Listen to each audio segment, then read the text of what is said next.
A notícia que tomou conta da madrugada vem lá de Guarapuava. Criminosos fortemente armados tentaram assaltar uma empresa de transportes de valores lá na cidade, que fica na região central do Paraná, fica mais ou menos aí 250 quilômetros de Curitiba e 297, praticamente 300 quilômetros aqui de Maringá. A cidade tem aí praticamente 200 mil habitantes.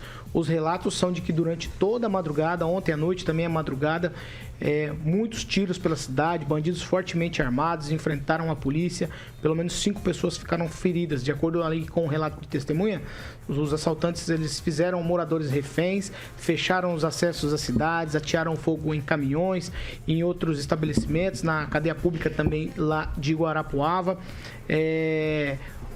Eles fizeram um cerco na frente também do batalhão de polícia para dificultar a ação dos agentes de segurança. Houve confronto armado e a coisa foi muito feia lá em Guarapuava. O exército foi acionado para reforçar a segurança. Enquanto isso, os moradores ouviam muitos disparos. Por volta de 5h45 da manhã, a polícia militar informou que os criminosos conseguiram fugir rumo ao interior do estado. A polícia ainda não informou se os assaltantes conseguiram levar algum valor da empresa de transportes. A Polícia Rodoviária Federal afirmou que os acessos à via BR-277 já estão liberados. Eu começo com você, Aguinaldo Vieira. O Murilo ilustrando ali com algumas imagens lá de Guarapuava. Imagens tomaram conta da internet durante toda a madrugada.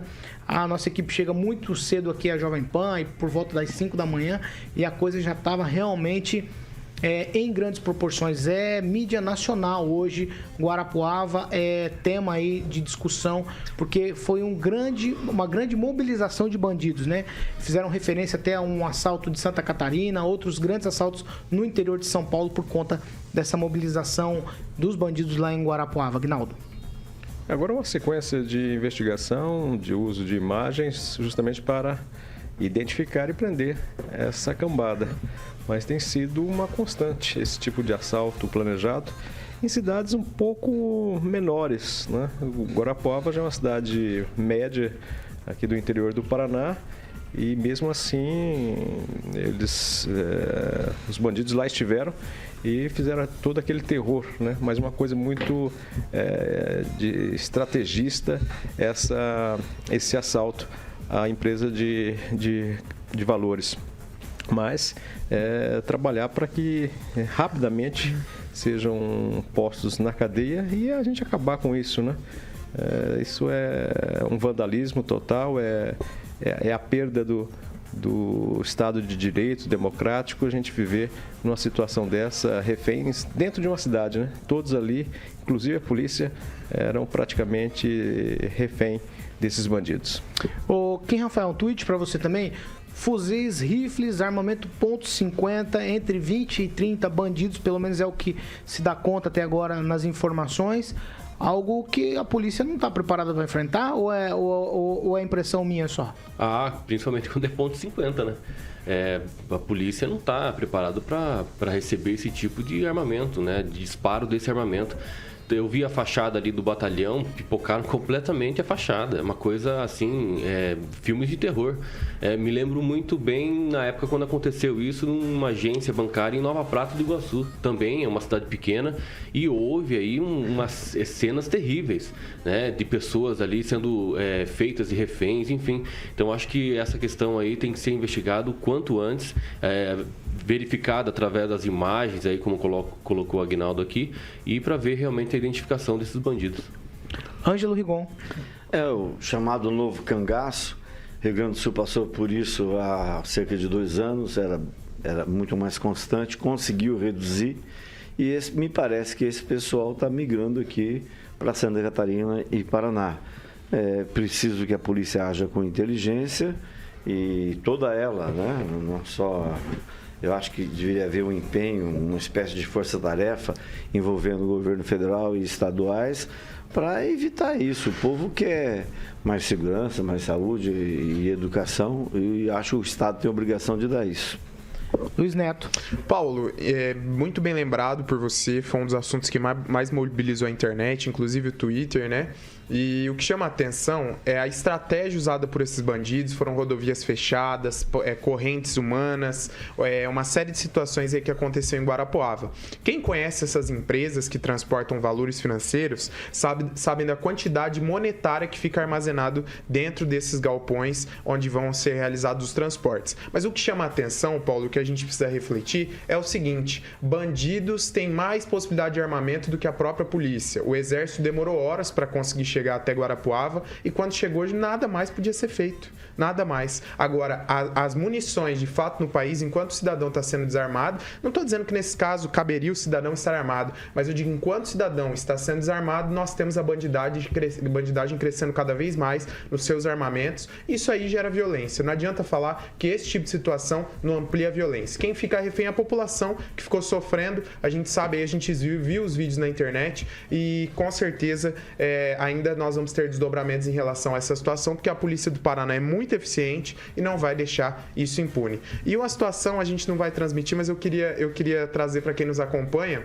Durante o assalto em Guarapuava, durante toda essa situação de tiros, 2 senhoras estavam brigando, Paulo, na calçada ao som das rajadas, de socos, pontapés e chutes. Então, coisas que a gente vê por aí. Ô Neto, não é fazer contraponto, mas você falou a respeito da população desarmada, dos bandidos armados. A própria polícia não tinha capacidade de enfrentar esse tipo de bandido. Então, essa relação, eu acho que ela é um pouco estranha, só nesse caso. Mas é uma crítica. Porque você não tem você não tem como enfrentar bandido com ponto .50, com fuzil. Eu não estou dizendo...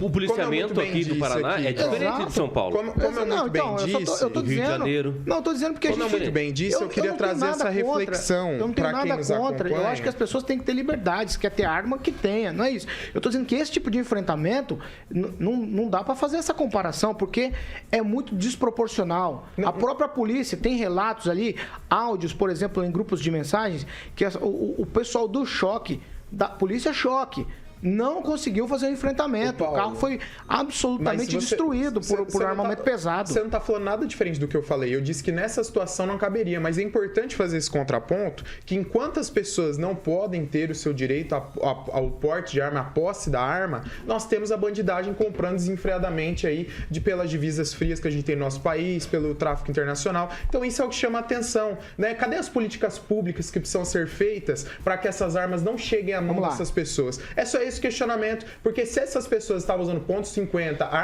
armas de uso exclusivo do Exército, é porque elas saíram de algum lugar, né? E se elas saíram de algum lugar, é porque faltou gestão em algum lugar. Peraí, Pamela Bussolini.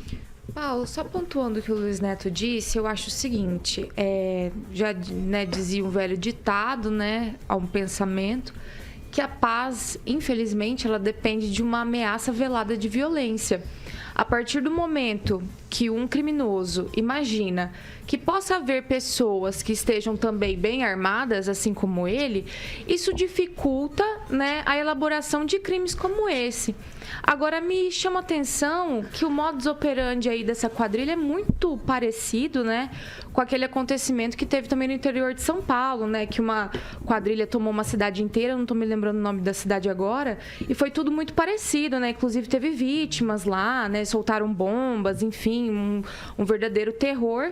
E eu acho que a repetição desse tipo de crime aqui no Brasil, com certeza é resultado da certeza da impunidade. Não existe outra desculpa. Eles veem esse tipo de coisa e vão cometendo crimes e crimes parecidos, né? Então, cabe a reflexão aqui para nós. Por que nos Estados Unidos a gente não vê crimes como esse aí, bem nesses moldes?